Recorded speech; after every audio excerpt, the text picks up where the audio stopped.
In this video, we'll talk about vagotomy. It is a resection of vagal trunk to reduce the production of hydrochloric acid from the parietal cells. So it is done in the cases of peptic ulcer disease in the stomach or duodenum, or done to cure this chronic duodenal ulcers.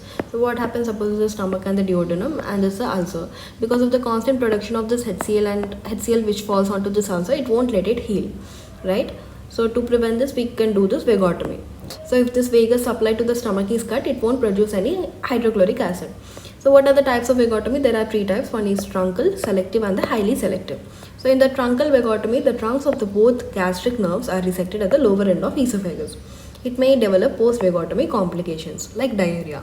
So before that, you have to see this picture of this vagus nerve branches to the stomach.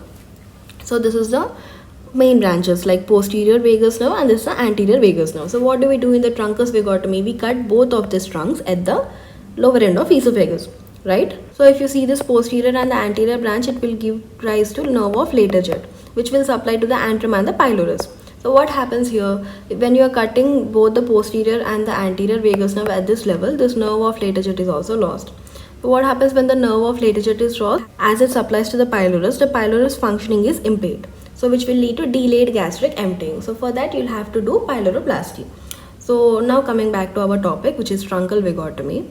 So in the truncal vagotomy, both the posterior and the anterior vagus nerves are resected at the lower end of esophagus. It may develop post-vagotomy diarrhea also.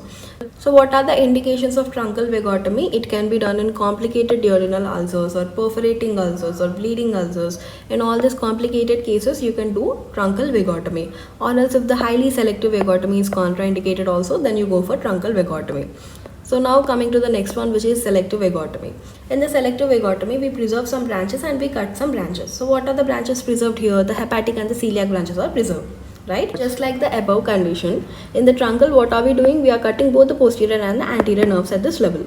But here in the selective vagotomy, this posterior and the anterior comes down below and it gives celiac and the hepatic branches which are spared. And only the gastric branches which are given by this posterior and the anterior are cut, right? So when the gastric branches are cut, the nerve of later jet which is arising from these branches will also get cut. So here also same problem, it impairs this gastric emptying because it causes pylorus dysfunction. So it requires pyloroplasty or the gastrojejunostomy.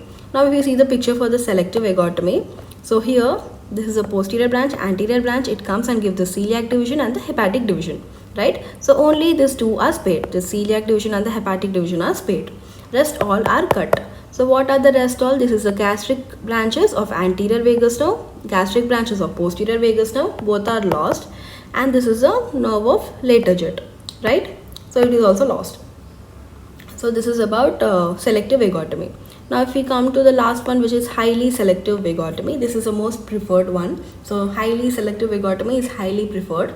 Why? Because the nerve of later jet is preserved.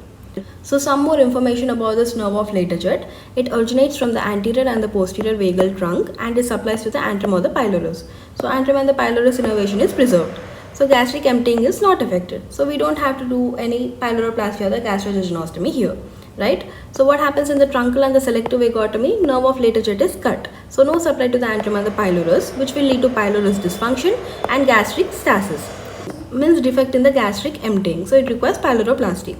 Now if we see this three types of vagotomy, the first one is truncal vagotomy. So at this level only, lower end of esophagus only, we are cutting both the posterior and the anterior trunks. And this is done for the complication cases like perforation, bleeding ulcers, all these cases. And coming to the selective vagotomy, we selectively preserve this hepatic and the celiac branches, right? And rest all are cut. So here the gastric branches of posterior and the anterior vagus nerve are cut, and nerve of later jet is also cut. Coming to the highly selective vagotomy, the celiac hepatic is preserved in the selective, and in the highly selective, along with the celiac and the hepatic, we also preserve this nerve of later jet. So what happens if you preserve this nerve of later jet? It is supplying to the antrum and the pylorus. So there will be no dysfunction of this pylorus. So there will be no gastric emptying delay. So there will be no gastric stasis. So you don't have to do any pyloroplasty. So this is the vagotomy. Now coming to the post-vagotomy complications. So there can be two types. One is intraoperative complications and the late complications. So just remember, the intraoperative complications is mainly because of injury to the other things. So the first complication is hemorrhage. It is because of injury to the nearby vessels and injury to the nearby organs, or injury to the lung or the pleura, which can cause pneumothorax or esophageal perforation, and inadequate vagotomy. So what is inadequate vagotomy? You leave behind some of the branches of vagotomy. When you inadequately do the operation, it will lead to persistent acid secretion and there is no healing of this ulcers. So these are the intraoperative complications. Here one is the injury to the blood vessels, injury to the organs, injury to the lungs, injury to the esophagus, and also inadequately doing the operation. Coming to the late complications, one is dumping syndrome. We'll read about this further in the next video. So in the dumping syndrome and diarrhea, post-vagotomy diarrhea because of the unregulated intestinal motility and the rapid transit, and the bile reflex gastritis, recurrent ulcers, weight loss, flatulence, nutritional deficiencies, gallstones, and post-vagotomy gastric stasis. This we have seen here, right? Because of the nerve of Laterjet.